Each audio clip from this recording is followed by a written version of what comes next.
អញ្ញងសួស្តីទាំងអស់គ្នាថ្ងៃនេះបន្តភាពក្នុងរឿងជួបស្នេហ៍ក្នុងហ្គេមទាំងអស់គ្នាសេយ៉ុងនៅពេលដែលលើហ៊ីជេនិយាយថាគាត់តែងតែរត់គេចនៅពេលគាត់ភ័យខ្លាចធ្វើឲ្យសេយ៉ុងគាត់មានអារម្មណ៍ថាថប់ដង្ហើមខ្លាំងមែនទែនប៉ុន្តែមិនមែនដោយសារតែគាត់ខឹងនឹងហ៊ីជេដែលធ្វើអ្វីតាមចិត្តចង់នោះទេហើយមិនមែនដោយសារតែគាត់មានភាពខ្មាស់អៀនដោយសារតែហ៊ីជេបានបកអក្រាតពាក្យដោះសាររបស់គាត់ផងដែរហ៊ីជេបានធ្វើឲ្យគាត់មានអារម្មណ៍ថាគេបានបកកកាយផ្នែកដ៏ច្រឡំបំផុតនៅក្នុងខ្លួនរបស់គាត់ដែលគាត់មិនចង់បង្ហាញឲ្យអ្នកណាដឹងបែបនេះហើយទៅធ្វើឲ្យគាត់ឆ្លើយតបទៅកាន់ហ៊ីជេនៅពេលហ្នឹងថាប៉ុន្តែហ៊ីជេគឺពិតជាល្អណាស់សម្រាប់គាត់នៅពេលនិយាយបែបហ្នឹងចប់ហ៊ីជេគេក៏បានដកដៃចេញពីដៃរបស់សេយ៉ុងទៅធ្វើឲ្យសេយ៉ុងក៏គិតថាតើវាបញ្ចប់ហើយមែនទេរវាងគាត់ហើយនិងហ៊ីជេប៉ុន្តែភ្លាមហ៊ីជេស្រាប់តែលុកដៃទៅកន្សោបមុខរបស់សេយ៉ុងព្រមទាំងប្រាប់ថាឲ្យសេយ៉ុងបំភ្លេចអ្វីដែលគេបាននិយាយមុននេះទៅសេយ៉ុងអាចធ្វើអ្វីតាមតែគាត់ចង់បានប៉ុន្តែគេមិនដូចមនុស្សប្រុសដទៃនោះទេទោះបីជាសេយ៉ុងនៅតែបន្តរត់គេចពីគាត់ក៏ដោយក៏គាត់នឹងនៅតែបន្តដេញតាមសេយ៉ុងរហូតដល់ទីបញ្ចប់នៅពេលនិយាយបែបហ្នឹងចប់ហ៊ីជេគេក៏សួរសំណួរមួយទៀតថារបៀបហ្នឹងយ៉ាងម៉េចដែរហើយយើងក៏កាត់មកដល់ពេលដែលសេយ៉ុងត្រឡប់មកផ្ទះវិ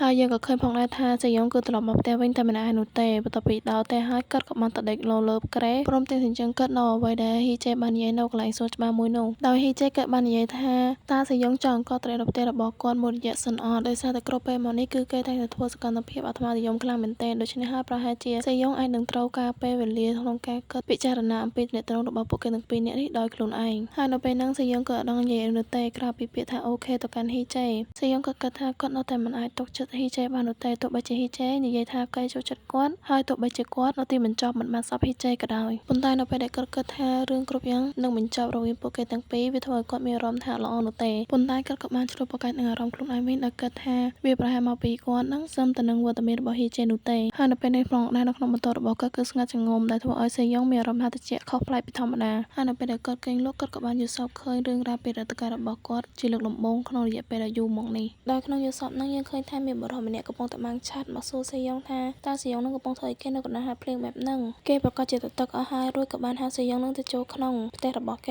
េហើយយើងក៏បានដឹងផងដែរថាបុរសម្នាក់ហ្នឹងគឺធ្លាប់ជាមិត្តជិតស្និទ្ធរបស់សេយ៉ុងកាលពីរៀនវិទ្យាល័យគេបានដឹងគ្រប់យ៉ាងទាំងអស់ពីរបៀបដែលឪពុកម្ដាយរបស់គាត់បានយកឈ្មោះរបស់គាត់ទៅដាក់យកប្រាក់កម្ចីនិងដឹងអំពីស្ថានភាពគ្រួសាររបស់គាត់ដែលមកខំឲ្យគាត់ត្រូវធ្វើការលះបង់ហើយយើងក៏បានដឹងហេតុផលមកដែរថាហេតុបែបមិនជាសេយ៉ុងតអង្គុយនៅកណ្ដាលហាលភ្លៀងបែបហ្នឹងដោយសារតែក្រុមគ្រួសាររបស់គាត់បានដេញគាត់ចេញនៅពេលដែលគាត់សុំលុយមួយចំនួនដើម្បីដើរលេងជាមួយមិត្តភ័ក្តិព្រោះថាថ្ងៃហ្នឹងគឺជាថ្ងៃខួបកំណើតរបស់គាត់ហើយយើងបានដឹងទៀតថានៅពេលហ្នឹងសេយ៉ុងគឺអត់មានកន្លែងស្នាក់នៅនោះទេទើបមិត្តភ័ក្តិរបស់គេនឹងឲ្យគេស្នាក់នៅកន្លែងរបស់គេមួយរយៈសិនហើយគាត់ក៏បានស្នាក់នៅជាមួយមិត្តភ័ក្តិម្នាក់នោះរយៈពេល2សប្តាហ៍ហើយនៅពេលក្រោយៗមកនេះអកប្បកិរិយារបស់មិត្តភ័ក្តិរបស់គាត់គឺផ្លាស់ប្ដូរខ្លាំងមែនទែនពេលខ្លះពេលគេកំងទិញអីហ្នឹងឲ្យសេយ៉ុងចេញលុយឲ្យទៀតហើយក៏ប្រាក់ឲ្យសេយ៉ុងហ្នឹងជួតក្តារផ្ទះរៀបចំផ្ទះអីបែបហ្នឹងហើយនៅពេលដែលសេយ៉ុងសួរនាំគេតិចតួចហ្នឹងមិត្តភ័ក្តិម្នាក់ហ្នឹងគឺកំហុសដាក់គាត់យកមកដូចថាធុញទ្រាន់នឹងគាត់ខ្លាំងហើយបែបហ្នឹងហើយប្រហែលថ្ងៃក្រោយមកពេលនេះឃើញថាសេយ៉ុងក៏កំពុងតែឈរមើលបញ្ជីសន្សំរបស់គេដោយឃើញថាគេមានលុយសន្សំមួយចំនួនដែលអាចគ្រប់ក្នុងការជួលបន្ទប់ដែលមានតម្លៃថោកមួយហើយគាត់នឹងទៅប្រាប់មិត្តភ័ក្តិរបស់គាត់ថាគាត់នឹងរើចេញ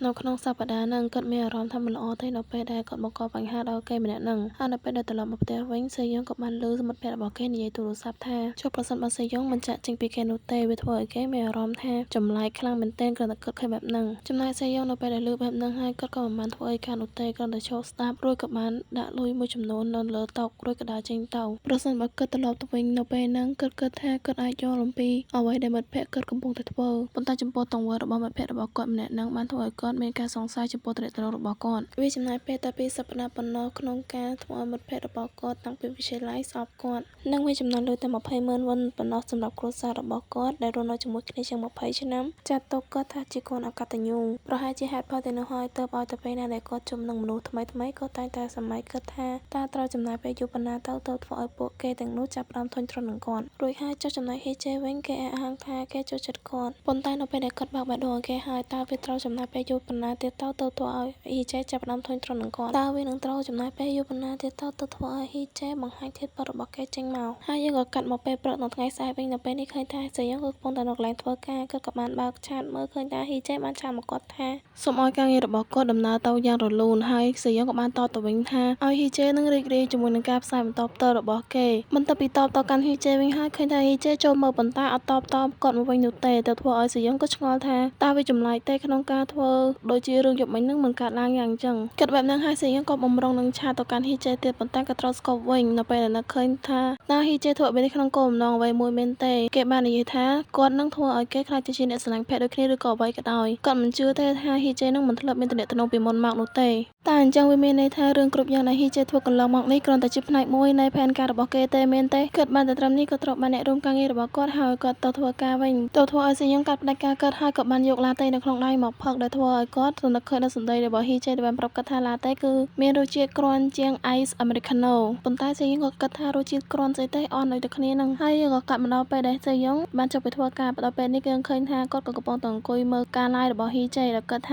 វាគ្មានផ្លូវទេដែលហ៊ីចេដឹងថាគាត់ក៏កំពុងតែមើល live របស់គេត្រូវទេហើយការ live បន្តផ្ទាល់របស់ហ៊ីចេនៅថ្ងៃនេះគឺត្រូវបានពន្យាពេលក្នុងពេលដែលកំឡុងរងចាំការ live របស់ហ៊ីចេសេយ៉ុងគឺក៏កលេចទៅឃើញថាអូឡាឡាបានឆាតចូលក្នុងក្រុមដោយពេលដែលគាត់ចូលមើលទៅឃើញអូឡាឡាសរសេរថាអបអរសាទរក្នុងការកើតជាមេក្រុមម្ដងទៀតដែលធ្វើឲ្យសេយ៉ុងនេះឡើងឆ្ងល់ឡើងមកថាគេនឹងកំពុងតែនិយាយពីអីប៉ុន្តែក៏ឃើញថាអ្នកក្នុងក្រុមនឹងគ្រប់គ្នាសុទ្ធតែចូលរួមអបអរសាទរគ្រប់គ្នាដែលធ្វើឲ្យសេយ៉ុងនេះបើកភ្នែកធំៗអស់ហើយរួចក៏បានបញ្ញាប់ចូលទៅក្នុង clan room រួចក៏បានស្រែកហៅអូឡាឡាហើយនឹងហ៊ីចេបន្ទាប់មកហ៊ីចេគេក៏បានអញ្ជើញសេយ៉ុងឲ្យចូលរួម party ជាមួយគេឃើញបែបនេះហើយសេយ៉ុងក៏បានចូលទៅភ្លាមបន្ទាប់ពីចូលភ្លាមហើយគេក៏បានសួរហ៊ីចេយកហ្មងថាតើហ៊ីចេនឹងកំពុងតែគិតស្អីគេហើយបែបបានជាហ៊ីចេចុះចេញពីតំណែង clan master អញ្ចឹងតើគេមានធ្លាប់សុំហ៊ីចេឲ្យបកក clan នឹងឲ្យគេទេហ៊ីចេគេក៏ឆ្លើយថាយ៉ាត្រូវហើយបងធ្លាប់តើបងថែមទាំងបន្លំអត្តសញ្ញាណរបស់បងទៀតពីព្រោះតែបងខឹងខ្ញុំរឿងតាក់ទងនឹងក្រុមរបស់បងហើយបែបបានជាភ្លាមបងធ្វើចរិតអៀនព្រាមបែបនេះឃើញហ៊ីចេឆ្លើយបែបនេះសេយ៉ុងឡើងខឹងមែនទែនរួចក៏បានតបទៅគេថាប៉ុន្តែរឿងហ្នឹងវាយូរណាស់មកហើយគាត់ក៏បានគិតក្នុងចិត្តថាតើរឿងឈ្គូស្អីហ្នឹងហ៊ីចេបាននិយាយប្រាប់គេថាគេចូលចិត្តគាត់មិនចឹងទេឬចឹងហេតុបែបបានជាគេហ្នឹងប្រើសម្លេងបែបហ្នឹងមកកាន់គាត់បែបនេះហើយគាត់ក៏បាននិយាយប្រាប់ទៅកាន់ហ៊ីចេថាឲ្យហ៊ីចេហ្នឹងស្ដាប់សិនមកតើហ៊ីចេគិតថាគេធ្វើបែបនេះហើយគាត់នឹងតាក់ទងជាមួយគេមែនហើយក៏បានបន្តប្រាប់ទៀតថាហ៊ីចេមិនចាំបាច់បកកខ្លាំងហ្នឹងមកឲ្យគាត់នោះទេដូច្នេះហើយឲ្យហ៊ីចេហ្នឹងទៅប្រាប់សមាជិកទាំងអស់ហ្នឹងឲ្យត្រង់ភ្លាមគាត់ពិតជាមិនចង់ដោះស្រាយនឹងបញ្ហាតាក់ទងទៅនឹងគាត់ធ្វើឲ្យក្រុមហ្នឹងធ្លាក់ចូលទៅក្នុងការញញែញញ៉ៃនោះទេប៉ុន្តែហ៊ីចេក៏បានប្រាប់ឲ្យវិញថាសមាជិកគ្រប់គ្នាគឺអត់អីផងនឹងបន្ទាប់ពីការចាក់ចេញជាក្រុមដ៏ធំការពីលើកមុនមកសមាជិកដែលនៅសេសសល់គឺជាមនុស្សដែលគិតពីប្រយោជន៍ផ្ទាល់ខ្លួនដូច្នេះហើយតារាមណាតែមិនបង្កជាការលំបាកដល់ពួកគេនោះពួកគេមិនខ្វល់នោះទេថាអ្នកណាជា Clan Master ឬបែបហ្នឹងហើយសេយើងក៏គិតថាពួកហ្នឹងពិតជាមិនខ្វល់មែនទោះបីជារឿងដែលគាត់នឹងហ៊ីចេប្រព្រឹត្តមកកន្លងមកក៏ដោយដែរបន្ទាប់មកសេយើងក៏បានឆ្លើយតបទៅកាន់ហ៊ីចេថាប៉ុន្តែថា Rainbow គឺជា Clan ដ៏ធំមួយគ្រាន់តែពីព្រោះសមាជិកគ្រប់គ្នាមិនបាននិយាយអ្វីក៏វាមិនមានន័យថារឿងហ្នឹងគឺចប់នោះទេតើហ៊ីចេពិតជាចង់ឃើញមនុស្សគ្រប់គ្នានាំគ្នាវាប្រហារគេនៅលើវេទិកាបញ្ចេញមតិមែនទេនិងគ្រប់ទីកន្លែងលើអ៊ីនធឺណិតដោយសារតែរឿងនេះមែនទេហើយប្រសិនបើហ៊ីចេសួរគាត់នោះគឺពិតជាមិនចង់ឲ្យហ៊ីចេខ្លាយទៅជាប្រធានបទសម្រាប់មនុស្សគ្រប់គ្នាធ្វើការនិយាយដើមឬក៏វាប្រហារអីនោះទេនិយាយបានត្រឹមនេះសេយ៉ុងគេក៏គិតទៀតថាមានពេលមួយគាត់ធ្លាប់ពិតជាចង់ឃើញហ៊ីចេខ្លាយទៅជាមនុស្សដែលគេអាម៉ាស់និងសើចចំអកលើអ៊ីនធឺណិតហើយពិតជាចង់ឃើញហ៊ីចេរងទុក្ខនិងមានអារម្មណ៍ថាវាមិនយុត្តិធម៌នោះទេសម្រាប់គេដោយដែលគាត់ធ្លាប់ឆ្លងកាត់ហើយនៅពេលនោះហ៊ីចេនឹងបោះបង់ការលេងហ្គេមនេះចោលគាត់ធ្លាប់គិតថានោះហើយគឺជាការសងសឹកដ៏ល្អបំផុតសម្រាប់គាត់ប៉ុន្តែឥឡូវនេះវាមិនដូចមុននោះទេគាត់បានតែត្រឹមនេះទូរស័ព្ទរបស់គាត់ក៏រោឡើងដោយឃើញថាហ៊ីចេបានខលមកគាត់ហើយសេយ៉ុងគ្រាន់តែលើកទូរស័ព្ទភ្លាមគាត់ក៏សួរហ៊ីចេទៅភ្លាមថាតើហ៊ីចេឈួតហើយមែនហ៊ីចេគ្រាន់តែស្ដាប់ឮហើយគេក៏បានសើចឡើងមួយទំហឹងរួចក៏ព្រមទាំងនិយាយថាវាចម្លែកមែនទែនគាត់បានឮថាប្រសិនបើគាត់បកគោខ្លែងនឹងទៅឲ្យសេយ៉ុងបកគាត់ជាមរត់អោបគាត់ហ្មងឮហ៊ីចេនិយាយបែបហ្នឹងហើយសេយ៉ុងគេក៏ដកដង្ហើមធំបន្តិចរួចក៏សួរថាតើវូយ៉ុនគឺជាអ្នកប្រាប់ហ៊ីចេអញ្ចឹងមែនសូមវល់ឈប់ដើរលេងជាមួយនឹងវូយ៉ុនទៀតទៅហ៊ីចេគេក៏បានសួរទាំងសើចថាតើសេយ៉ុងបានដឹងដល់របៀបណាហើយគេក៏បានបន្តថាតាមពិតទៅផែនការដើមរបស់គេគឺលបងសេយ៉ុងក្នុងការផ្ដល់កាដូជា Clan ទៅកាន់សេយ៉ុងប៉ុន្តែមើលទៅអាផែនការមួយហ្នឹងវាមិនដំណើរការនោះទេបន្ទាប់ពីឃើញសេយ៉ុងខឹងនៅថ្នាក់នេះហើយហ៊ីចេក៏បានសួរមួយសំណួរទៀតថាតើសេយ៉ុងចង់ទៅដើរលេងជាមួយគេអត់ថ្ងៃហ្នឹងសេយ៉ុងឮសំណួរហ្នឹងហើយគេនឹងភ្ញាក់ផ្អើលយកហ្មងរួចក៏បំរុងនឹងសួរហ៊ីចេថាតើអាសំណួរហ្នឹងវាបានមកពីណាភ្លាម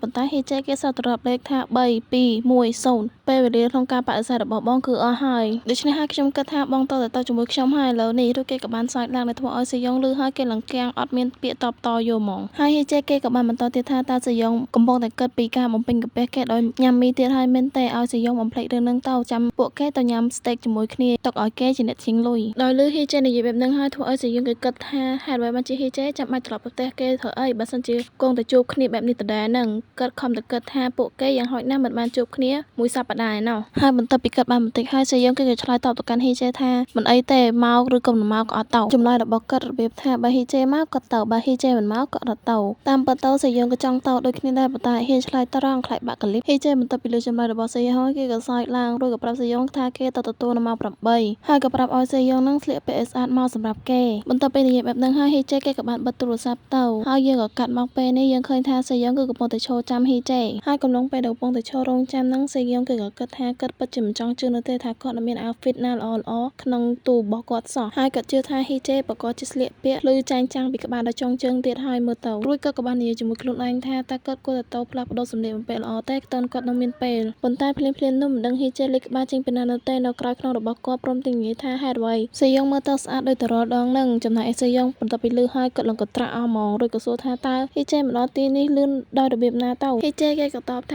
ាគេមិនដឹងនោះទេប្រហែលមកពីគេមិនបានជាប់ភ្លើងស្តុបហើយមើលទៅហើយហ៊ីចេក៏បានសួរសេយ៉ុងទាំងស្នាមញញឹមថាបងស្រីតើបងពិតជាស្លៀកសម្លៀកបំពាក់ដ៏ស្រស់ស្អាតសម្រាប់តែខ្ញុំមែនទេចំណែកសេយ៉ុងលឺហើយមុខគាត់ឡើងក្រហមអៀនពេកក៏ដឹងឆ្លើយថាមិនមានតែដាក់ហ៊ីចេម្ដាយទៅហើយបន្ទាប់មកអ្នកទាំងពីរក៏ចេញដំណើរមកជាមួយគ្នាហើយកំឡុងពេលដែលកំពុងតែជិះឡានហ្នឹងសេយ៉ុងក៏បានប្រាប់តាកាន់ហ៊ីចេថាឲ្យភ្នែករបស់ហ៊ីចេហ្នឹងមើលទៅផ្លូវផងលុះត្រាតែគេចង់ជិះបុកអ្វីមួយហ៊ីចេគេក៏សើចថាតើសេយ៉ុងអាចប្រាប់បានដែរមិនមែនថាគេបានលួចសម្លឹងមើលគាត់ហើយបន្ទាប់មកគេក៏បានប្រាប់សេយ៉ុងឲ្យបើកថតកន្លែងដាក់អីវ៉ាន់របស់ឡានមើលពីព្រោះគេមានកាដូមួយជូនសេយ៉ុង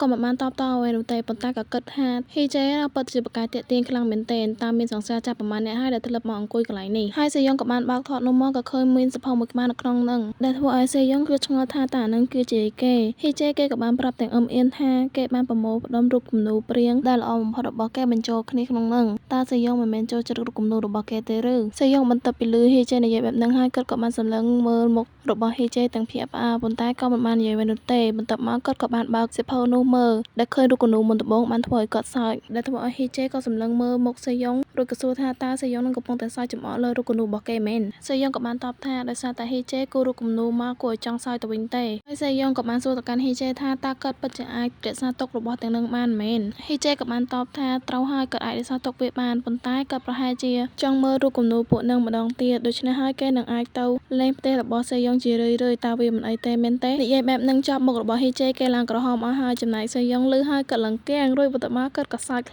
លាំងហើយគាត់ក៏បានប្រាប់ហ៊ីចេថាហ៊ីចេហ្នឹងពិតជាលេងសើចជាមួយគាត់មែនទែនគេបានធ្វើឲ្យគាត់សើចរឹងពោះហើយរីឯហ៊ីចេវិញក៏បានត្រឹមតែប្រាប់សេយ៉ុងឲ្យឈប់សើចចំអកគេទៀតទៅហើយបន្ទាប់មកអ្នកទាំងពីរក៏បានធ្វើដំណើរបន្តទៀតរួចសេយ៉ុងគាត់ក៏បានគិតថាមុននឹងមកនេះគាត់បានបារម្ភខ្លាំងមែនទែនថាប្រហែលជាមានតែភាពស្ងប់ស្ងាត់ដ៏គួរឲ្យឆ្គមឆ្គងរវាងពួកគេទាំងពីរនោះទេប៉ុន្តែការបើកបរមួយនេះវាមិនបានធ្វើឲ្យគាត់មានអារម្មណ៍ទើសទៅសោះហើយរឿងគួរឲ្យភ្ញាក់ផ្អើលនោះគឺហ៊ីចេហ្នឹងអន់មែនទែនក្នុងការច្រៀងហើយគេក៏បានចែករំលែកពីការគិតរបស់គេផ្សេងទៅលើវិស័យការងាររបស់គេធ្វើផងដែរនិងមួយទៀតនោះគឺពេលវេលាដែលគេបានធ្វើដំណើរជាមួយគ្នានឹងផ្ទៃមុខរបស់ហ៊ីចេគឺពោរពេញទៅដោយស្នាមញញឹមនិងភាពចែងចាំងពោរពេញទៅដោយក្តីប្រាថ្នាដ៏ខ្លាំងដែលវាគ្រប់គ្រាន់ក្នុងការបំពេញភាពទទេស្អាតដែលគាត់ធ្លាប់មានចំពោះអនាគតរបស់ខ្លួនឯងហើយសេយ៉ុងគាត់ក៏មិនមានអារម្មណ៍ថាស្អប់វានោះទេហើយក៏កាប់មកដល់ពេលដែលអ្នកទាំងពីរបានមកដល់ហាងយើងឃើញថាពេលនេះសេយ៉ុងគឺកំពុងតែមើលមែនយូគ្រាន់តែឃើញភ្លាមមកសេយ៉ុងគេឡើងចំហមាត់ដូចក៏សួរហ៊ីចេថាតើអាហារមួយពេលនេះវាមិនធ្វើឲ្យហ៊ីចេរលំរលាយទេមែនទេ